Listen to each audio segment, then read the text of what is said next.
Мы решили пойти по простому пути. Не будем чипер заказывать, в аренду брать. Это такая штука, которая веточки превращает в мульчу. Мы просто это все сожжем. Все равно здесь будут расти растения, деревья, так что пепел будет как удобрение.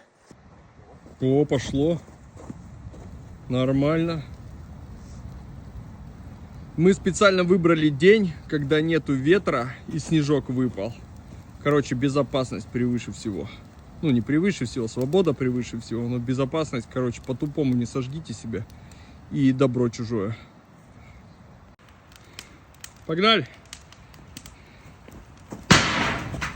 О, нормально. Оказывается, там было еще что-то. Вот так делать не надо.